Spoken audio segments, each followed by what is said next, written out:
Bonjour, bienvenue à toi aujourd'hui. Ça me fait plaisir de te retrouver en ce début de semaine avec une autre magnifique fête, Notre-Dame du Rosaire.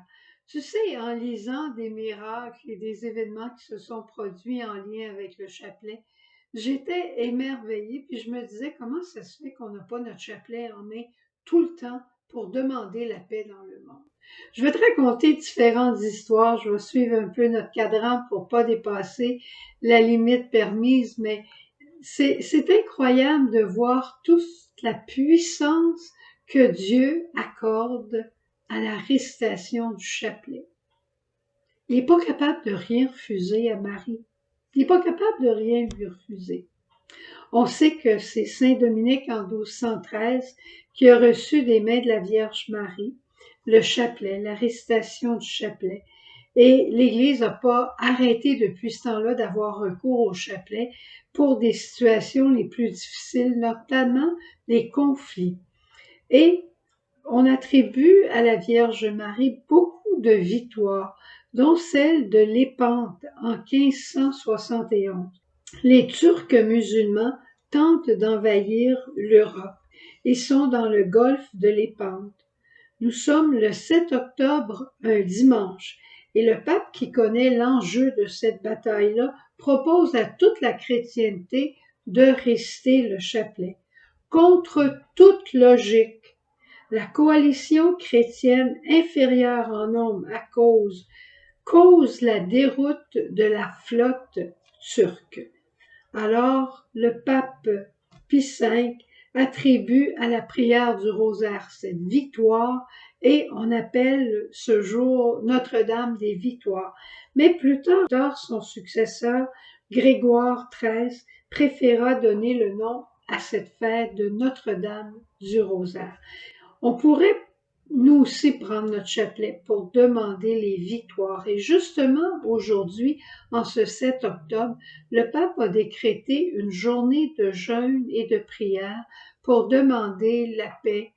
Et la Vierge Marie, elle a donné beaucoup de promesses à ceux qui réciteraient le chapelet. On dit, tous ceux qui réciteront le chapelet, je leur promets ma protection très spéciale et des grandes grâces. Je vais les guérir de leurs vices, je vais les délivrer du péché, surtout ceux pour qui on va prier. Celui qui se confie à la Vierge à travers le rosaire ne périra pas. Les vrais dévots de mon rosaire, dit la promesse, seront aidés à leur mort par le secours du ciel. J'ai une petite histoire que j'aimerais. Il y en a 15 promesses qui ont été faites, là, mais je t'en ai lu quelques-unes. C'est des promesses qui avaient été faites à Saint-Dominique. En Uruguay, notre paroisse là-bas s'appelle Nuestra Señora del Rosario. Et je me souviens, en la fête, une certaine année où j'étais là, je me souviens pas de l'année, après la messe, on fait une grande procession sur la place, on sort avec la grosse statue, puis on la promène partout dans le village.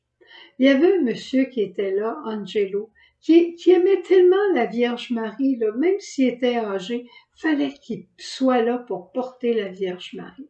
Il était arrivé très tôt pour la messe, il était prêt, il était tout endimanché, il était tout beau. Son épouse est arrivée un petit peu plus tard, pendant la messe. À la fin de la messe, il prend la statue, il y avait 3 autres porteurs, ils font tout le tour de la place, et quand ils reviennent devant l'église, il dépose la Vierge Marie, il fait une crise cardiaque et il meurt au pied de la Vierge Marie devant l'église. Son épouse l'a juste regardé, puis la première chose qu'elle nous a dit à ce moment-là, sans pleurer, sans rien, la Vierge Marie est venue le chercher. Ça a été ses premières paroles. Magnifique, magnifique. Mourir auprès de la Vierge Marie après lui avoir fait faire un tour du village. Hey, tu t'imagines que cet homme-là qui s'appelait Angelo, il est monté directement au ciel. Un autre miracle dont j'aimerais te parler, c'est le fameux pont de glace, le pont des Chapelets, dont tu vois la photo ici. Je vais te la raconter rapidement. Ça se passe au Cap de la Madeleine en 1864.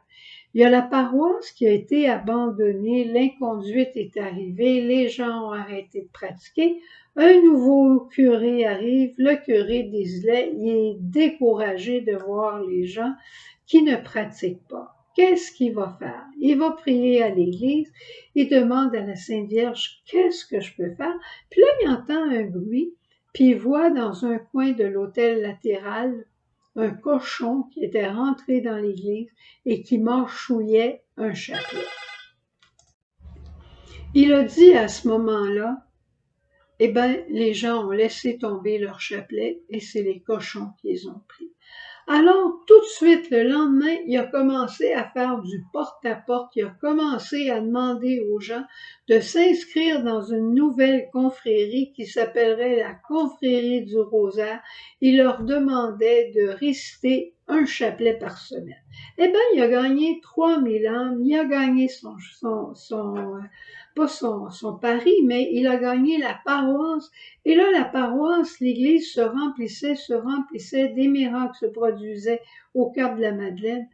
Mais maintenant, l'église était trop petite. Puis il a dit, il y a tellement d'âmes à sauver qu'il faut construire une nouvelle église. Eh bien, le seul temps qu'on pouvait construire, c'était pendant l'hiver pour aller chercher des pierres de l'autre côté, sur la rive sud. Et chaque hiver, la glace se faisait très solide, très dure sur le fleuve Saint-Laurent. Cette année-là, il n'y a pas de glace.